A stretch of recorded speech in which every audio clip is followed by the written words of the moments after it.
大家好啊，歡迎收聽鬼靈精怪講故事。咁你只需要用幾分鐘嘅時間就可以收聽一個精彩嘅鬼故事。如果中意呢條片嘅，記住俾 like、subscribe 同埋訂閱啦，因為有你嘅支持，我先會行得更加遠嘅。咁而家故事開始。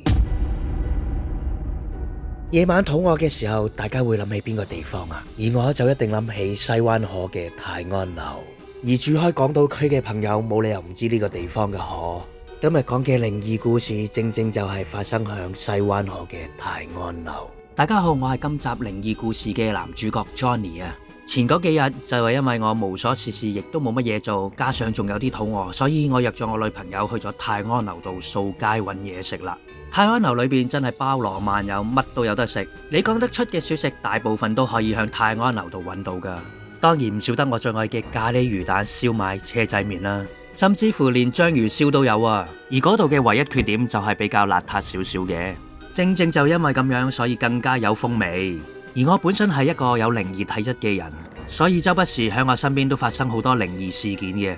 嗰日我見到一啲我唔想見到嘅嘢，就係當我排緊隊買我最愛嘅魚蛋嘅時候，我見到一個白色嘅靈體慢慢飄去鋪頭嗰度索緊啲魚蛋嘅氣味。佢一路索仲要一路舐，哇！個畫面真係十分之恐怖啊！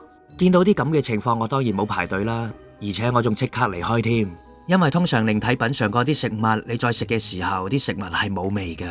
而當我離開呢間鋪嘅時候，嗰個靈體好似察覺得到我知道佢嘅存在，所以佢望一望我，我就即刻扮作若無其事。呢一下真係令到我有啲心寒啊！仲唔止咁樣啊，佢仲好似想跟住我添。喺佢想跟住我之際，我梗係即刻飛快咁樣去另一間小食店啦。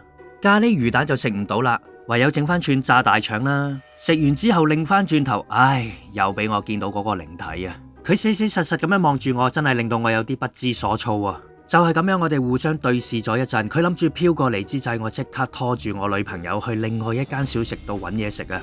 而我女朋友見我拖得佢咁實，佢一定知係咩事嘅，咁所以佢都唔問啦，直接跟我行就係啦。而各位聽眾肯定會問，吓，咁樣嘅情況點解唔去第二度揾嘢食啊？離開呢個泰安樓啊嘛。但係我想講，其實去每一個地方都有呢啲嘅存在，我又可以避得去邊度呢？好，咁故事嚟到呢度之際，希望大家俾個 like、subscribe 同埋訂閱啦，因為有你嘅支持，我先會行得更加遠噶。多謝各位。咁而家故事繼續開始，跟住我哋兩個都實在行得太攰啦，咁就見有一間車仔麵好似睇落去幾好食嘅，咁我哋就坐咗落去啦。坐低咗之後，我order一個最正嘅車仔麵，就係豬紅豬皮魚蛋加上最正嘅雞翼尖。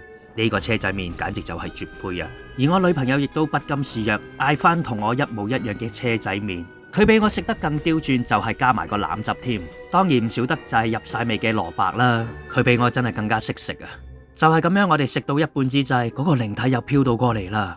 頂大鑊，今次真係避無可避。咁我唯有耷低頭係咁食扮睇唔到佢。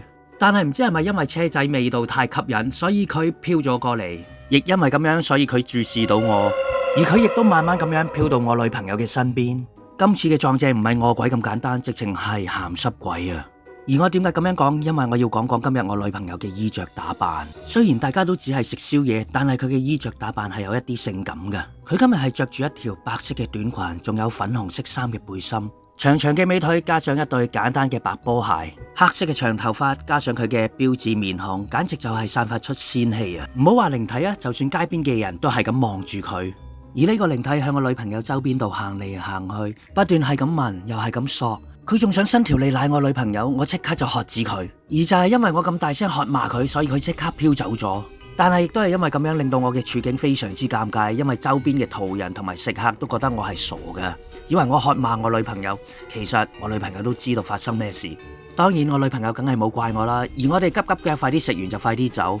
而有靈異體質嘅我，有時遇着呢啲事，你都咪話唔尷尬，真係想搵個窿去捐啊！離開咗呢間車仔麵檔之後，我哋都仲有啲口渴，咁所以我哋就去咗買珍珠奶茶啦。買嘢飲嘅途中，亦都冇見過呢隻鹹濕鬼，都總算係鬆咗一口氣啊！買完珍珠奶茶之後，就係因為我哋想繼續拍拖，所以我哋慢慢咁樣行翻屋企。而由於我女朋友比我住得遠，咁所以佢今日就嚟咗我屋企度過夜啦。行嘅途中我哋有講有笑，點知我望後嘅時候又見到嗰隻鹹濕鬼跟住我哋。呢隻鬼除咗鹹濕、威色，更加係一隻吊靴鬼啊！咁喺呢個情況之下，我並唔能夠貿貿然咁樣翻屋企嘅，咁我唯有周圍兜到附近有一個土地公公嘅時候，我同女朋友企咗喺土地公公嗰度，就希望靠助佢嘅力量可以驅散呢一個靈體。果然俾我估得冇錯，靠助土地公公嘅力量，佢見到呢陣光芒，佢就即刻離開咗啦。而我點解會知道呢一個係一個辦法呢？因為婆婆由細到大都同我講，如果遇着一啲污糟邋遢嘅嘢，你可以請求土地公公，佢一定會幫你嘅。就係咁樣，我哋安全抵達翻到屋企啦。而翻到屋企嘅時候，我就變咗另一隻鹹濕鬼。